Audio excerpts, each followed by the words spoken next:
Mr. Gates. Now, do you have the revisions for the opening of the show? Yeah, we're still making some changes. Am I going to get them before the show or after? Yeah, you know show? the drill. You just point the camera in my direction. We'll figure it out together. It always sounds so simple and yet so moronic. Hello, and welcome to Film Rant. This time we review Money Monster, directed by Jodie Foster. You know, that bird from Elysium. I heard about this movie quite late into development, and before I knew it, it had been released. I pretty much went into this film blind, having only seen one trailer, so I wasn't really sure what to expect. But I'm a big fan of fake Buzz Lightyear, so I was sure I was going to have a blast. Did I? Well, let's discuss that with spoilers, shall we? So don't continue watching from this point until you've seen the movie, or don't give a cat's bollock about spoilers. Firstly, let's talk about everyone's favourite Batman, George Clooney, who plays an all-round dickhead Lee Gates. Lee is pretty much what everybody hates about the rich and powerful rolled into one. He's obnoxious, cocky and incredibly snobby. We see pretty much all of this in the opening 10 minutes of the film. Even just watching the way he presents his finance show, we can see he's a complete and utter cockwomble. That's one plus point for the film actually. We learn about George's character not just by his dialogue but simply by his mannerisms and what his interests are. We learn that he feels sorry for people who eat dinner alone, claiming that he's never eaten alone in 25 years. I found myself glad at the start of the movie knowing that this dickwad was going to be placed in a hostage situation, but the feeling slowly dissipated as the movie went on, but I'll talk about that when we talk about the script. Another character we have is Patty, played by Julia Roberts. Patty is the show director and probably the nicest and most genuine person in the entire movie. The only disappointing thing about her is that she's used as a sort of catalyst to change George Clooney's character, which is something that I really didn't enjoy. She's great when she's in complete control of the situation and is doing everything she can to get George out of there alive. She's not a character I found particularly gripping, but she was perfectly enjoyable. Lastly, we have the hostage taker himself, Kyle Budwell, played by Jack O'Connell. I don't think there was ever a moment in this movie where I was rooting against this guy. Obviously when he takes over the studio he's very threatening and aggressive, but as I mentioned, I sort of wanted it to happen to Clooney's character. After that we get to see what Kyle is all about, and I was thoroughly invested in his character. When you really find yourself on his side, I'd argue, is when we see him get brutally destroyed by his girlfriend on live TV. He realises he's made a huge mistake, but it was desperation that drove him to carry out the takeover. The only thing I'd change about Kyle is the fact that he invested $60k in IBIS stocks, which is the root of his motivation. I'd rather he was just sick of the way the system works and he attacks Clooney simply for being richer than he is. It's much more basic and it probably wouldn't really fit in with the Camby storyline, but it's also much more human. He wants to kill Clooney simply for being richer than he is. He wants to send a message to the rich that he's just had enough of being treated unfairly by the system, making $14 an hour as a delivery driver. The film still comments on the same themes and ideas that this plotline runs with, but I just feel it's marred a bit by him losing some personal investment as the catalyst for his actions. Because he even tried that and failed, I get the impression that he wants to be like George Clooney, able to play in the big leagues and manipulate stocks thinking he's clever, which is something Clooney directly tells him, pretty much in those words. I don't think that's what Kyle is about though, I just think he wants to be on a level playing ground with George, not by necessarily rising up to George's level, but meet somewhere in the middle. Kyle is actually a fairly complex character, and he serves the film well. With regards to the script, I really like how this film made you feel at the end. It's not very often you get movies where you feel sorry for the hostage taker at the end. Captain Phillips comes to mind as one from recent memory, but in general it's usually very black and white, good versus evil, see Die Hard. Rest in peace Mr. Rickman, one love. But this movie made me genuinely feel for Kyle. As I've mentioned earlier, I could see where he was coming from with most of his points and criticisms. What really attaches you to him though is the scene where we meet his girlfriend and she talks to him directly. We learn that she's up the duff and she pretty savagely beats him down, telling him he's worthless and a complete failure. You get the impression that Kyle is just a desperate guy trying to make ends meet who's been fucked over by the world. His actions are driven by desperation, even if they aren't the right actions to take. It's incredibly stupid of him to do what he does when he's expecting a child, but some people are driven to this extreme. The fact that he's due to be a father makes the final scene a lot heavier when he's shot. I genuinely felt sad when he was killed, which is something I wasn't expecting going in. I was approaching this movie in such a way where I thought I'd be able to see his point of view, but still ultimately want him dead and gone because, well, he's crazy. But he's not crazy, he's just desperate. Desperate for answers and just desperate to make something of himself. This is highlighted in the movie itself, where one cop bets that he's a loner that lives completely alone or with his mother. It's then revealed that Kyle is just a normal dude, a delivery driver. Humanising the hostage taker is quite an interesting move to make given the social climate we live in, when we have school shooters and ISIS running rampant all over the world. Obviously ISIS have an extremely different agenda, and I don't think the film means to empathise with terrorists, but it's still an interesting stance all the same. A problem I had with the script is to do with the subject matter. If you want into finance or you've not had much personal experience with the themes of the movie, then you may find it hard to understand what the hell is going on. What made Kyle so mad? What's the deal with the stock glitch? A film that came out earlier this year, or late last year if you're one of those Americans, The Big Short, really explained its themes well. That movie was very aware that most of the audience would be bored and maybe even completely lost with the terminology they were using, so that movie made celebrities explain each point in Eli 5 style so that everybody was on the same page. This movie could have used some of that. The celebrity explanation idea wouldn't have fit, but they could have dumbed down some of the issues a little bit more.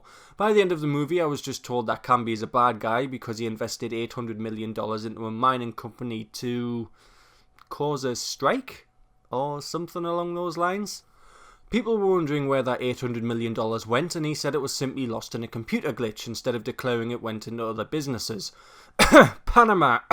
But wasn't that $800 million his money anyway, since it was all invested in his company? Can't he do what he wants with it? I'm guessing this is some type of fraud, so any of you who are good with finance, please explain what's so wrong with this below, as I was a bit lost. One of the strongest scenes in the movie comes when George Clooney decides to be an absolute fucking rebel and just calls Kyle out harder than Ice Cube's NWA diss track. Goddamn, I'm glad y'all set it off. Used to be hard, now you just went soft. First you was down with the AK. And now I see you on a video with Michelet, looking like straight bozos. I saw it coming, that's why I went solo. Clooney basically says, I might be rich, but I bet you're doing better than me in many other ways. He then goes on to say that Kyle has a girlfriend or fiancée, maybe a kid. These are two things George lacks, so while he has a lot of money and is famous, he is also very lonely, which ties into him never eating alone. He's desperate for someone to share his life with, which is also why he pines after Julia Roberts. But to be fair, I'm guessing George has seen Pretty Woman, so it's no wonder he wants a piece of that. Anyway, the point of this scene is to show that wealth isn't everything. Sure, George might have the upper hand in that sense, but Kyle seems to have a more normal and sociable life, even if it has driven him to commit the hostage crime he finds himself in. I thought that was a nice theme to add to the movie, especially for an American movie, a nation which is very pro-capitalism politically. There is some strangely funny moments in this movie, strange in the sense that I was never sure whether you were meant to laugh or not. One moment that comes to mind is when we see Kyle get absolutely destroyed by his girlfriend. She's an absolute fucking savage. She basically tells him that he's a useless waste of space and he's ruined their lives by doing what he's done, which he has. You expect that scene to be a calming moment for Kyle. I was expecting his girlfriend to come into the fray and talk him down a little so he could be overpowered or so the plot would advance somewhat. Instead, she just fucking disintegrates him. She cuts him down like a fucking lumberjack. Poor lad has no chance. It was totally unexpected, so when we see him just staring off into the distance after being utterly wrecked on live TV, you're inclined to laugh at his embarrassment. The same can be said for the scene where George urges the public to invest in Ibis so its stock goes up. He ties it to the value of his life, saying that the higher the stock goes, the more you care about his life. It creeps up a little and then plummets. Again, it was just another unexpected moment that was great to see. The comedy didn't feel out of place at all, it was just a strange style. A very welcome addition overall. One of the big reveals of the movie is that the bombs that Kyle makes Clune strapped to himself are not actually bombs, they're just plastic bricks. Or something like that, I forgot exactly what he says. I don't know about you, but that came as absolutely no surprise to me. From about the first 5 minutes after the takeover, I was betting that the bomb jacket wasn't real. This is more or less confirmed with the savage girlfriend attack later when she says something like, "You can't even cook the dinner but you find time to make a fucking bomb?"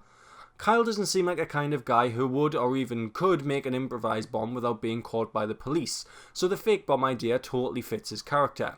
I even think that Kyle doesn't mean to kill anyone at all. The gun and bomb is simply a deterrent to get his word out, which he says is his main goal. The point is though that the twist for me wasn't really a good one as I saw it a mile off. Did you guys see it too? I'm never a big fan of forced romance plotlines in movies that aren't a romance movie. This is a thriller, so it just doesn't need a romantic element at all, yet we still get it in small glimpses with George and Julia. The problem with it isn't necessarily that it's there, it's that it never fully commits to it. It's just drips and drops here and there that are scattered throughout the movie. Instead of developing its own side plot, it just takes you out of the main plot.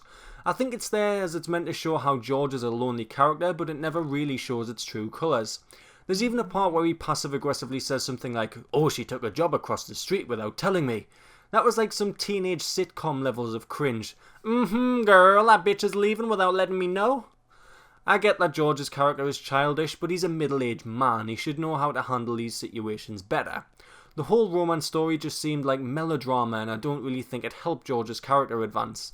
Speaking of that, I feel like the movie wanted us to think that George had actually changed by the end of the movie, but I didn't really get that impression. He changes throughout the movie with regards to his views on the hostage taker. In fact, he totally becomes buddies with him and is genuinely saddened when he's killed at the end of the movie, much like I was. But because the third act was so short, I never really got the impression that George had learned anything from these events about himself. I think he learned that he should just go for it with Julia, but other than that, I don't really think he learned anything about how he treats people or how not to be a snob.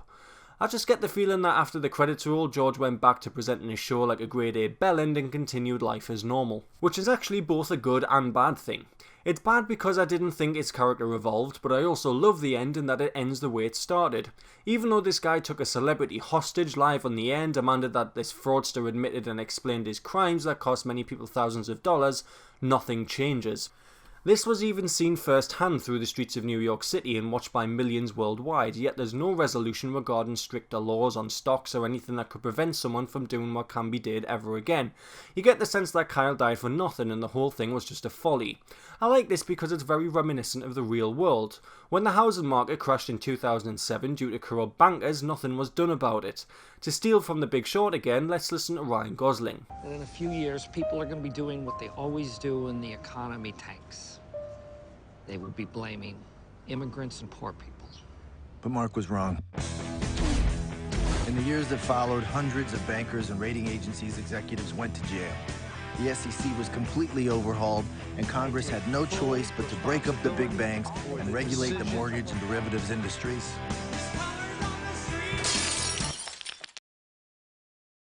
Just kidding. Banks took the money the American people gave them and they used it to pay themselves huge bonuses and lobby the Congress to kill big reform. And then they blamed immigrants and poor people. And this time even teachers. I just feel like the ending was very poignant and realistic, commenting on the fact that even though these people and crimes were outed, nothing is ever really done about it. In terms of the technical aspects, I only really have one thing to talk about, and that is the pacing. This movie is pretty damn tense at times. I feel that it builds up to the attack really well, and while the attack is going on, it flows nicer than Macklemore's back catalogue. The movie is edited exceptionally well, and I never felt like the movie really got jarring with speed-ups and slowdowns. The biggest issue really is that the trailer showed George Clooney outside in the streets. If they'd kept that out of the trailers, then I would have been led to believe the whole movie takes place inside the TV studio, which would make the scenes where Carl seems hostile that much more intense. Instead, I knew that George was going to get out, so some of the tension was lost a little when they were in the TV studio. So in summary, Money Monster is a perfectly entertaining thriller that never really tries anything new, but still has plenty to say on the idea of wealth, hostage takers, and the lack of change in the world of finance. The romance plotline is not developed enough, and I didn't really feel like there was a great character arc from George Clooney. But those issues are vastly outweighed by the funny comedy moments, the exceptional pacing and editing, as well as how inviting and gripping Kyle's character is. It's not very often I watch a movie about a hostage situation and end up siding with the hostage taker and feeling sad when he's inevitably killed. The movie was also fairly unpredictable with the exception of the bomb reveal, so that's a few points earned there. It could have done with explaining its terminology and themes better like The Big Short did, but if you're after a decent thriller and want to look at Julia Roberts and George Clooney's still already beautiful faces, then this is a decent shout. Money Monster gets 3.5 frames out of 5. Thanks for watching, and we'll see you next time on Film Rant. You came here to get some answers. You deserve to get some answers.